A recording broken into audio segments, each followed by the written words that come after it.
Hello, this is Robert Casey, and I'm going to be discussing statistics for genetic genealogy. This particular presentation will cover normal distributions and how they impact the analysis of genetic genealogy.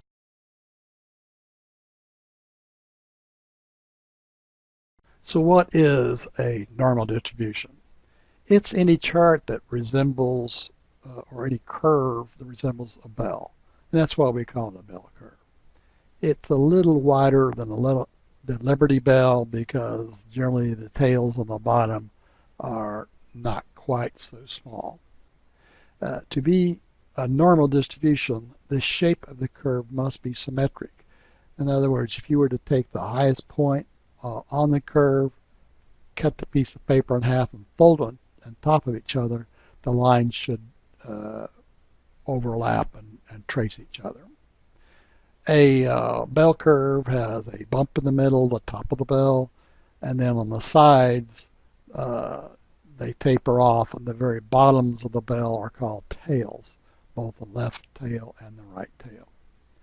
The mean is if you take all the data points that are being measured along the y-axis and take the one exactly in the middle of the whole sample size, that mean should be on the highest point and in the middle of the curve to be symmetric. One issue with normal distribution is that it really likes a lot of data points along the x-axis. For the FTNA matching system at 67 marker, we only have 5 to 10 genetic distance to map, and even parts of those data points are not very well populated.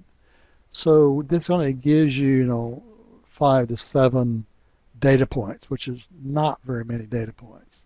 If we were doing something like temperatures that are measured every tenth of a degree for a 10-degree range, you'd have a lot of data points, and the curve would smooth out, and all the data would actually smooth out as well.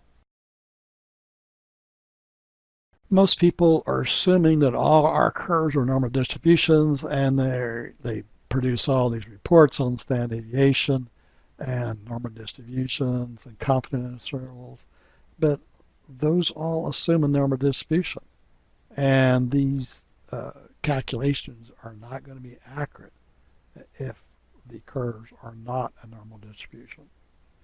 And our curves are not normal distributions.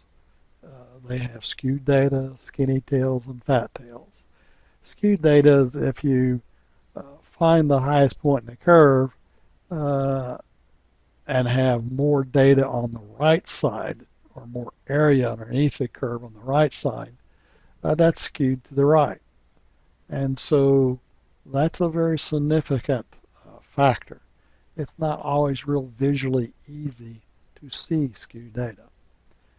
Skinny tails is where one side goes down pretty rapidly, and then instead of having a very small lip, the edges of the bell curve go on for a long time. They're real skinny in nature. They're real small. The other extreme is where the bell curve is kind of flattened out on top and goes down gradually and has almost no tail at all. That's called a fat tail. And fat tails are very important to understanding what's going on.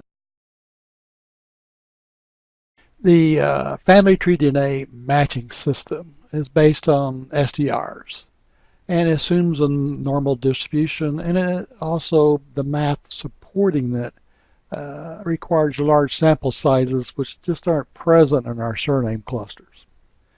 Also, the shape of most surname clusters are really true normal distributions.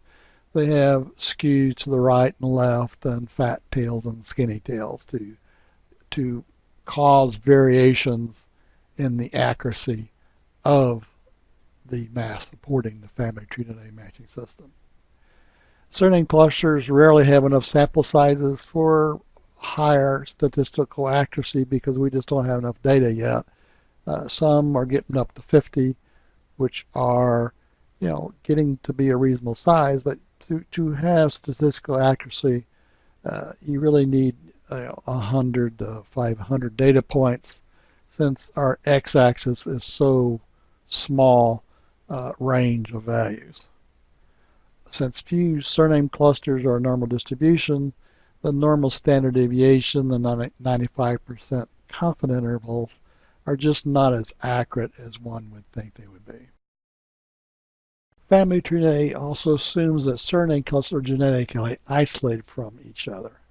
And overall, if you do this across many, most are, but they are rarely totally isolated, and some overlap quite a bit. So the isolation just doesn't exist. And so there's significant overlap that causes fat tails and skewed data. The primary tree does not compensate for convergence or lack of divergence in their calculations. It's really this discovery of lack of divergence, which is basically, for some reason, if you roll a dice, you expect to get sevens, but for many surname clusters, you're only getting threes and fours. And that really changes the dynamics and the accuracy of calculations. This results in significantly higher false positives and lower false negatives than implied by family tree documentation. Also, due to the very wide variation of YSTR mutations along each path, from the very top of the signature of an older haplotree all the way down to the present, and very inconsistent number of Y-SNPs along these paths, your time to most recent ancestor time estimates are just not going to be very reliable for surname cluster time frame. The math behind the TMRCA calculations for older estimates in the 1,000 to 5,000 work quite well.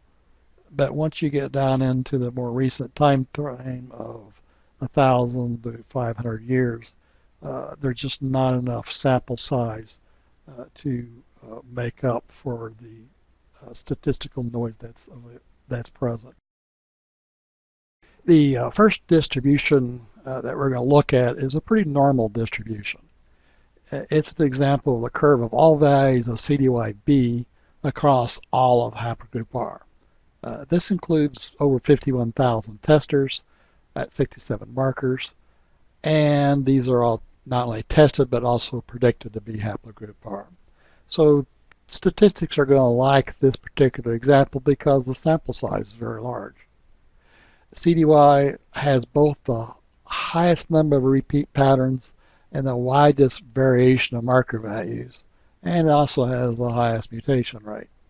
So the number of data points along the x-axis will also be fairly large compared to other distributions under genealogy.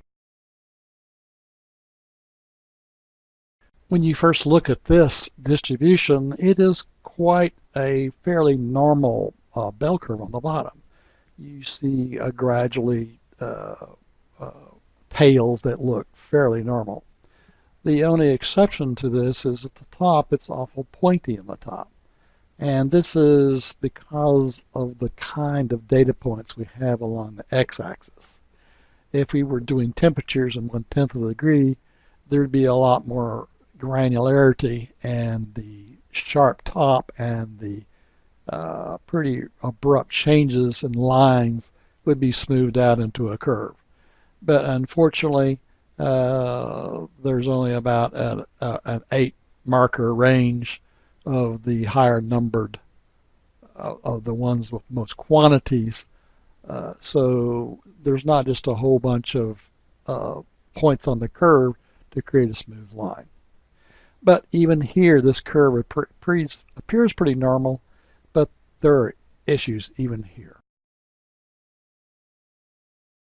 The first thing you should know is this curve is skewed. It's just skewed a very little bit. This is due to the biologic limitations of how STRs work. Higher values can mutate more to be higher because there's limitations of how small the structures can get from their normal point. So you'll have slightly higher skinny uh, tails on the right and slightly fatter tails on the left. And this is due to biological issues. These are very minor in overall appearance and accuracies, but if your marker values fall in those ranges of the extremes, it's very important to you for a tester who falls into these areas. The marker values are also discrete integers versus continuous like temperatures. So there's much fewer data points, and this is the one I chose to have as many data points as possible. And it's just less accurate because we have few data points. There'll be seldom you'll see rounded tops since this data is discrete and has a limited number of points along the x-axis. Next, I'll show you an example of a fairly large haplogroup, which is much older than the family tree matching system. It's 1,500 years old, and even though the 500 years doesn't seem like much, there's going to be at least 50 to 500 surname clusters in this time frame. So the 500 makes a big difference. Fortunately, with L226, we have a very strong signature, and where we can predict with 99% accuracy due to the minimal overlap and also the very unique marker values included in the signature. With 591 testers, the sample size is fairly large, not in the 50,000 range, but it's large enough for statistics to be happy with. However, still there's three issues. It's skewed right, it's got a fat tail on the left, and a skinny tail on the right. So the fat tail is the most important characteristic because a fat tail on the left results in 25% of the L226 tests having false positives, way beyond what FTD expects, generally in the 50% range of false positives. And they're almost always in the higher genetic distance range as well. So with some genetic filters, you can filter them out, but a lot of people don't do that. So looking at the curve, the first thing you can notice is, it has different characteristics on its sides. The curve on the left is steeper and doesn't have a flare out. That is considered a fat tail on the left. On the right side, you have around 10, 11, and 12, you kind of have a skinny tail. Now, there are a lot more people at 2 and 3, so this is a very important characteristic there. At 11, 12, there's not very many people, but if you are hanging out there at a genetic distance of 11, 12, it's very important to you as a tester. The last thing is it is skewed to the right because you've got skewed to the left. I'm sorry, because more data it's a more rapid ascent, and then at the very top there's more area on the curve at the flex point, which is somewhere around 4.5. Now we're going to dive down to an actual surname cluster. This is the largest surname cluster, and it's the O'Brien surname. It is the actual descendants of King Brian Boru. And because he was the first to conquer and unite, it's a very prolific branch. This cluster is the largest surname cluster with 3267 marker testers. Unfortunately, the signature under L226 for this cluster is only one mutation from present day, and present day testers also have very low genetic distance from the L226 signature, which is 1,500 years old. So these are some warning signs of only one marker in 500 years to change. That's way below the normal, and also many of them only have 2 and 3 mutations for even for 1,000 years. That's quite low. These testers primarily belong in the fat left tail of the L226 distribution, and that's why it's important to see the L226 distribution. And because they're in that fat tail, they have very high false positives being observed. This curve appears at first to be fairly symmetrical. And if you look at all the data that I'm observing or charting here, it is a pretty symmetrical curve. But there's three components of it. The blue is what's turned out to be true. This is basically data that has actually tested to be positive for Y5610 or the branches underneath it. And red is the ones who have been tested or predicted to be part of branches that cannot be part of 5610. And then green are the kind of the unknown that we can't predict with any reliability due to very small signatures or they just haven't been tested yet from a Y-step point of view.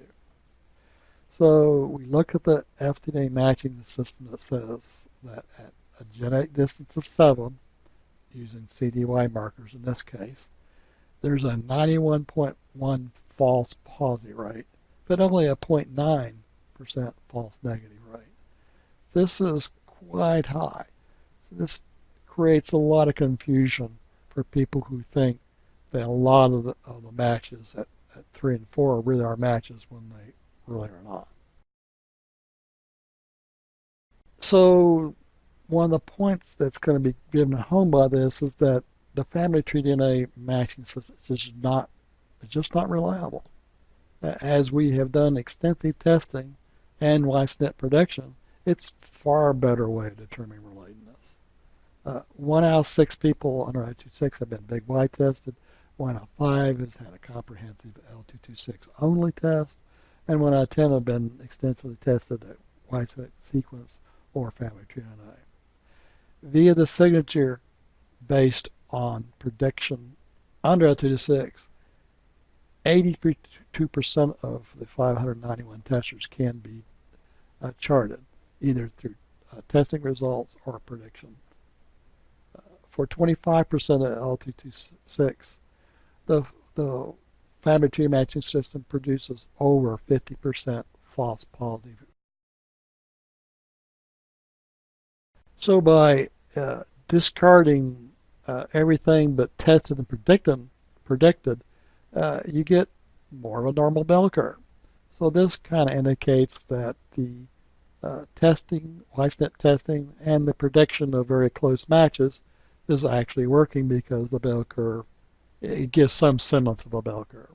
There again, it's not as rounded or anything because the sample size is just too small with only a few testers under one surname cluster, and also the x-axis is too limited, which we can't get around for genetic genealogy.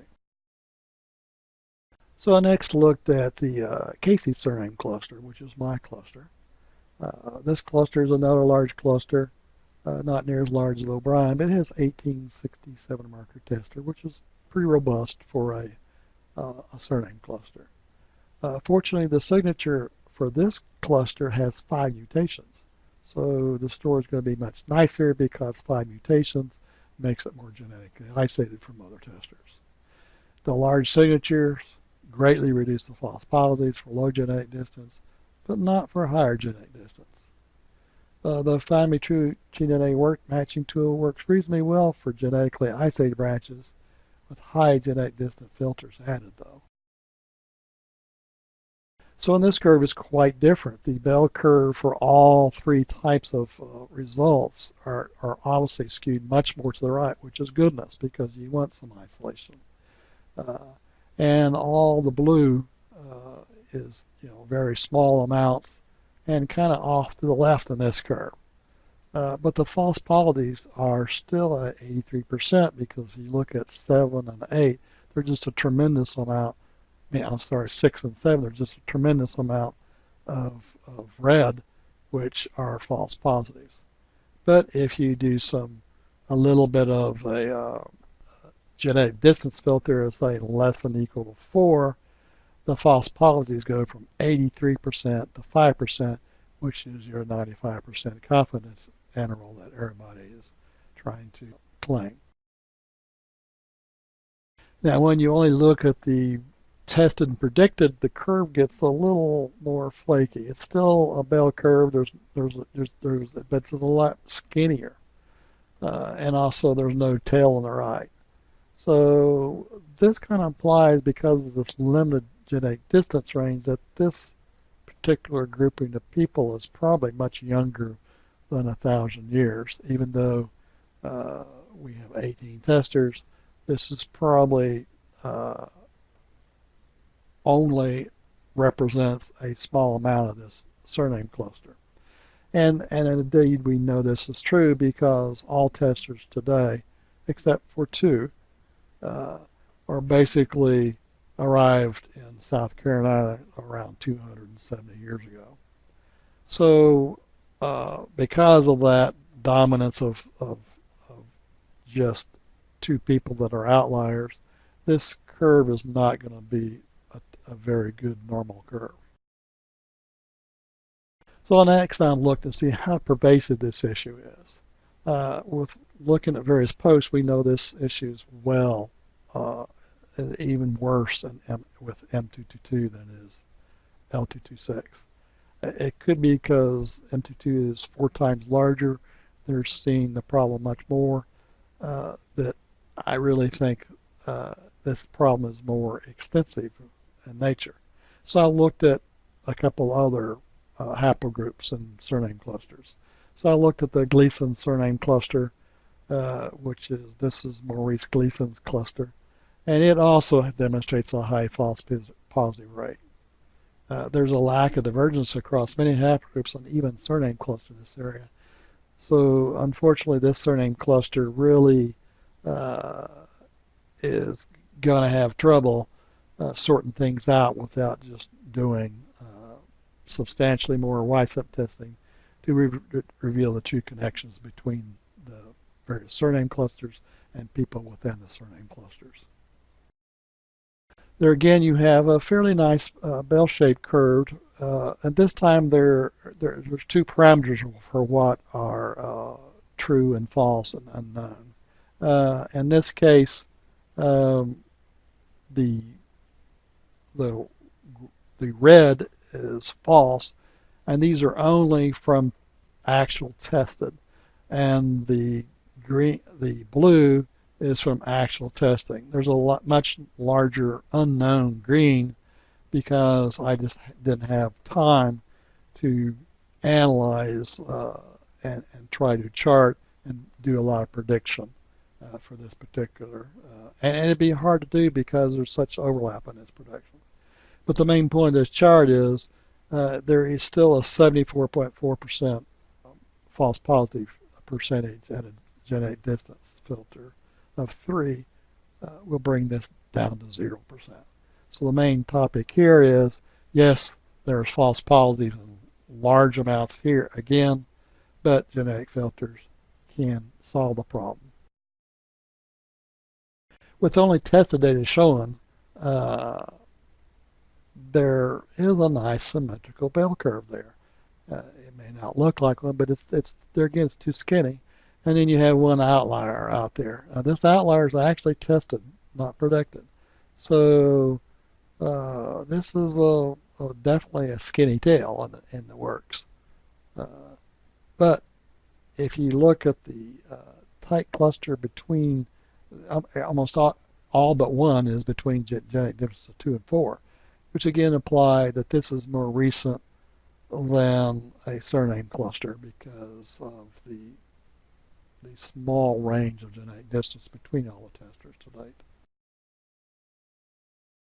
So I looked at yet another haplogroup and looked at some surname clusters under L371. The false hits generated by the family tree name Atkinson is still being found in the two largest surname cluster under L371. So here we now have at least 4 haplogroups and 5 or 6 surname clusters, which all exhibit very high false positive rates. L371 is dominated by a Pew surname, but there's also a significant McKee cluster. There's so many Pews that analyzing 3070, 371, and pews, they just track each other, so it's really the same analysis. So I only chose to analyze the actual pew. So even though 371 can be predicted accurately, false positives are extensive in this haplogroup as well. As far as surname clusters go, 30 pew testers is a very reasonably large surname cluster. It's not large like 500 to 2,000 like haplogroups are, but for a surname cluster, this is pretty leading edge. The surname cluster has large numbers of matches without pew surname though. And genetic distant filters will not eliminate most of these false positives as usual either. So this one is separated as a slightly different chart than the previous. Is I only charted the blue ones are the ones that are actual tests on pews, and the red ones are non-pews. So I'm looking for an MPE rate to see if it's reasonable. And the false hits for not MPE rates is 72%, which is too high, but not way too high. But there again, this shows that of the matches for the L371 signature, that 72% aren't pews. So this is an issue for false hits because 72.3% is just not a reasonable MTU rate. And also, these are not just one or two surnames. There's dozens of surnames that fall in this category. Next, I looked at the second largest surname cluster, McKee, which is not a very large, but it has a signature of 5, which should help. However, genetic distance filters are still required, but do not eliminate all. False positives again for non-McKees that match the McKee signature are 85%. This is just way too high for an MPE rate. Generally, the MPE rate might be 25 to 40 to 45%, but it just can't exceed 50%. Now, there will probably be some exceptions that could, such as if you only have 3 or 4 surnames adding up, then they could be very early NPEs. But if there's lots of surnames, which there are here, it's just too high of an NPE rate. But with a genetic distance of 3 or less, the false positives are reduced from 85% to 21%. And that would be a reasonable rate for MPE. Again, this is taking the signature for McKees and sorting out how many are actually McKees and how many are non-McKees. And so if you look from 1 to 3, there's a pretty good match, and all of a sudden 4, 5, 6, and 7, there are no matches. So obviously the matching system is not working for this particular surname cluster. This is a cursory study across several haplogroups, but it implies that most surname clusters will need massive Y-SNP testing to eliminate the false positives of the family tree matching system. So we're all kind of learning together that SDRs by themselves just are not very reliable. Without significant Y-SNP testing, you just don't have any kind of reliability. But once you introduce a whole bunch of SNP branches in between and start to do some SNP prediction via charting, then you can get some pretty reliable filters to know who's really related and who's not. Y-SNP prediction with smaller signatures is key to reducing testing costs because you don't want to have to test 100% of all the people, so you want to look at signatures. And even signatures down to 2 markers, excluding the CDY markers, are turning out to be very reliable, which is kind of a surprising aspect to charting. Now, M22 and L226 are examples of what small clusters should expect in the future. M222 and L26 and many other single signature predictable haplogroups enjoy prolific numbers of offspring. These projects reflect what other smaller groups and surname clusters will experience in the future. So even though that these are larger and older uh, uh, clusters, genetic clusters, these are a learning experience for what you're going to see in the future. Uh, Y-DNA requires extensive Y-cent testing, much more than previously believed. And false positives from the family tree DNA is much more prevalent across haplogroups than we first uh, thought as well. This is just a brief mention of charting methodologies. Charting methodologies will be another presentation, and what's the math behind them and how they work.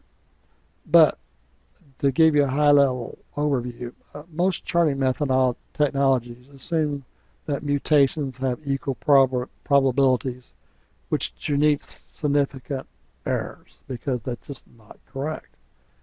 So a lot of these least path algorithms assume that any mutation is possible, but backwards mutations and multiple mutations in the same directions are dependent events, which happen at the mutation rate squared. So these are very rare events. Across 591 testers, there should only be 8 or 10 of these events. But if you do use these uh, network joining type programs, they will have 20 times or 50 times as many of these types of mutations, which are not correct. So these least path methodologies, they don't use the math behind, or they ignore the math of the dependent mutations as well. The math behind this is binary logic regression. This is the same technology that you use in SNP prediction. Charting is key to reducing SNP testing costs and giving higher quality advice for SNP testing options. I hope you enjoyed this presentation and feel free to post your reactions to this.